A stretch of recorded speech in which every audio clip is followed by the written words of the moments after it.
مستر عادي ومس عادية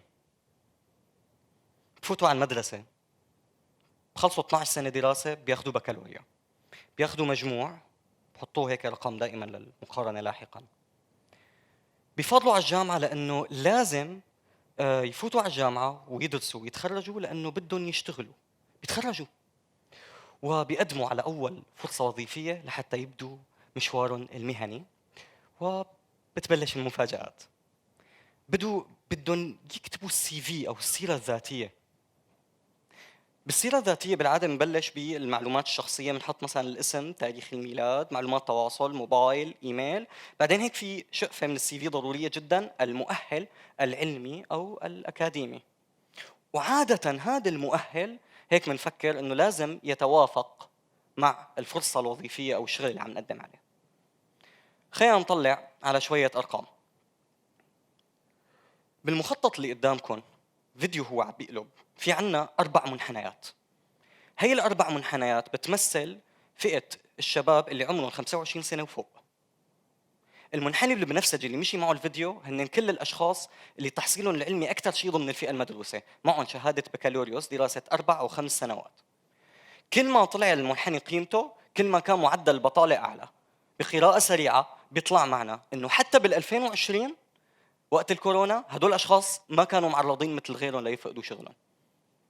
بدراسات ومراجع تانية من مصادر أخرى حنلاقي نفس الفكرة، إنه أنت كل ما تعلمت أكثر كل ما حصلت على فرصة عمل أفضل أو بعدت عن البطالة عموما. يعني ماما وبابا لما كانوا يقولوا لنا يا ابني يا بنتي ادرسوا، عموما ما لهم غلطانين.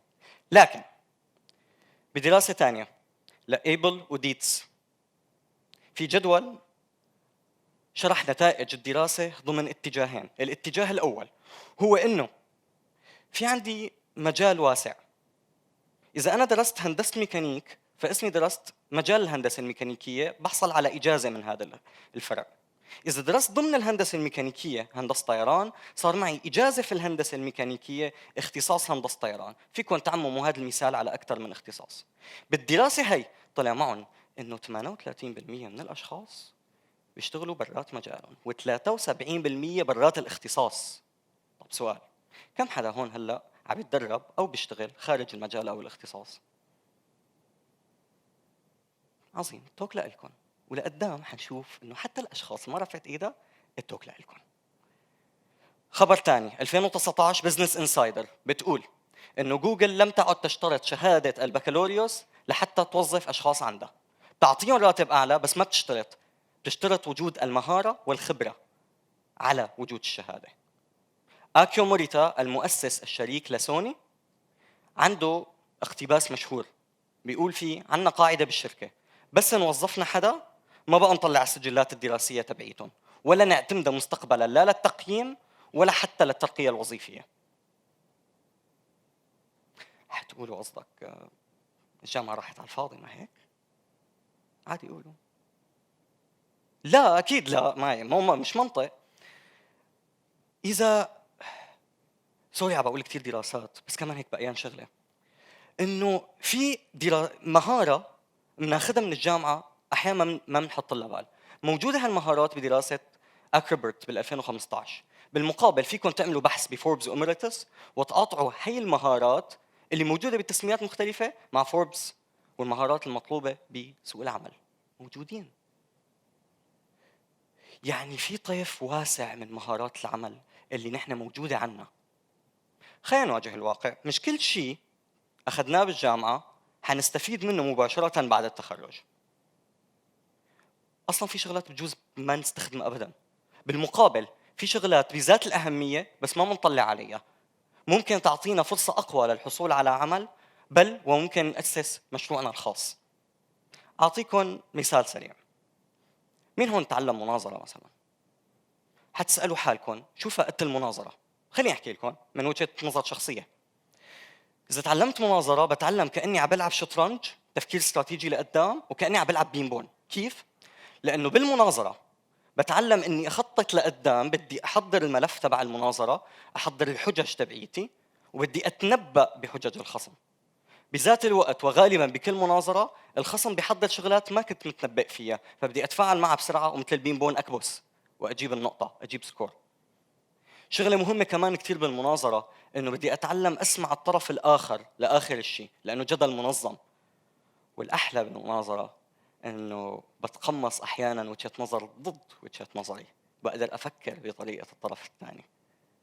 اذا مسكنا هالمهارات وحللناها بنلاقي انه في لها فوائد واستخدامات بغير اماكن. فينا نمسك نفس طريقه التحليل تبعيه المناظره ونطبقها على طيف واسع من الشغلات الثانيه. اذا انا بلعب كره قدم او اذا بلعب كره سله، فانا شخص عم بلعب رياضه جماعيه، عم بتعلم مهاره العمل ضمن فريق. الاحلى لو انا الكابتن فعندي مهارات قياديه. اذا انا بكتب شعر او نثر فعندي صياغه لغويه جيده، بقدر اروح باتجاه اني اتعلم كتابه المحتوى على وسائل التواصل الاجتماعي. اذا انا برسم فعندي تخيل جيد للابعاد، بين قوسين هندسه او فنون جميله. اسئله الفنون الجميله، طلاب الفنون الجميله والعماره كمان بيتعلموا ضمن الجامعه انه يشتروا مجموعه مواد ويستخدموها مع توفير، يعني ما بيصرفوها كلها. هذا الشيء اذا دورنا عليه بهالمبدا هو قريب كثير من مصطلح اداره اللوجستيات. اذا دورنا اليوم على النت حنلاقي انه في فرص وظيفيه اسمها لوجيستيك اوفيسر او مسؤول اللوجستيات. اذا انا بالكشاف فانا بطلع مخيمات، عندي جلد وصبر، عندي قوه اني اشتغل عمل ميداني بتحمل اكثر. الكشاف هو تطوع، وعسيره التطوع قديش بنتعلم مهارات وخبرات بس اذا خصصنا ساعه او ساعتين للمبادره الفلانيه، او اذا قررنا انه نحن ننظم ايفنت تيدكس. كل اللي عم بقول لكم اياه هلا خذوا 30 ثانيه، يا عمي 10 ثواني، فكروا بالمهارات اللي هي اخذينها من اختصاصكم او حتى من معارفكم، ممكن تفيدكم بالاختصاص وخارج الاختصاص. هي المهارات عرفاً موجودة ضمن الدراسات الأكاديمية على اسم المهارات متعددة الأبعاد multi dimensional skills. بس الشغلة ما وقفت بس على اللي عنا، لأنه نحن بحاجة نتعلم شيء جديد كمان. ما فينا نوقف رحلة التعلم. اللحظة اللي بنوقف فيها رحلة تعلمنا بالحياة هي لحظة بنقرر فيها إنه واقعياً نموت. خلينا نسأل عمو جوجل، إذا بدي أتعلم شيء جديد قديش بدي وقت؟ بأول نتيجة بحث طلعت معي جوجل بيقول لي على الأكثر 6 شهور، وثاني أو ثالث نتيجة بحث كانت غريبة نوعاً ما، قالت لي 20 ساعة وبتحط المهارة على السي في. طبعاً مو معناتها إني ختمت المهارة وصرت سوبر ماريو وختمت اللعبة كلها، لا. بمثال واقعي، مايك شيك عنده قناة على اليوتيوب جرب يتعلم 41 مهارة في سنة واحدة فقط.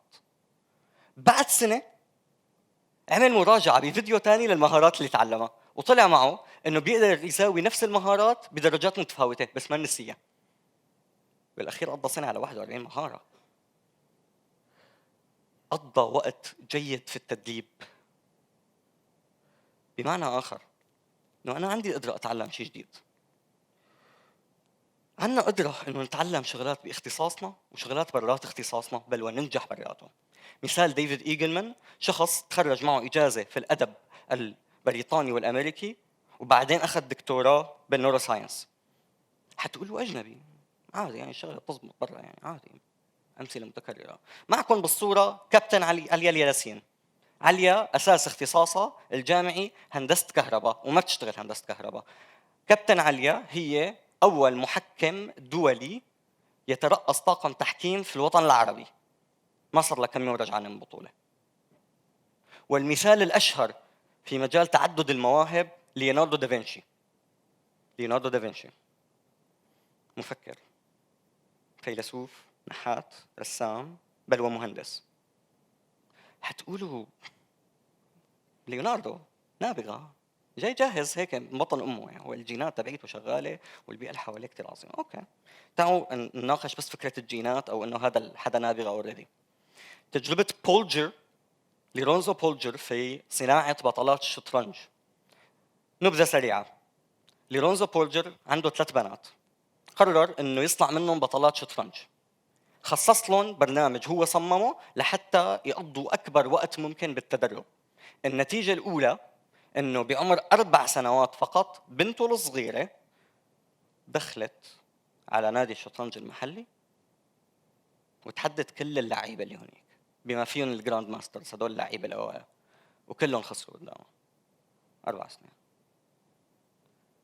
لأكون شفاف وصادق 100% معكم، لا توجد دراسة أكاديمية واحدة بتقول إنه تجربة بولجر مثبتة 100%، لكن بذات الوقت ما لقيت دراسة أكاديمية واحدة أثبتت نفي أو نفت الدراسة هي بشكل كامل.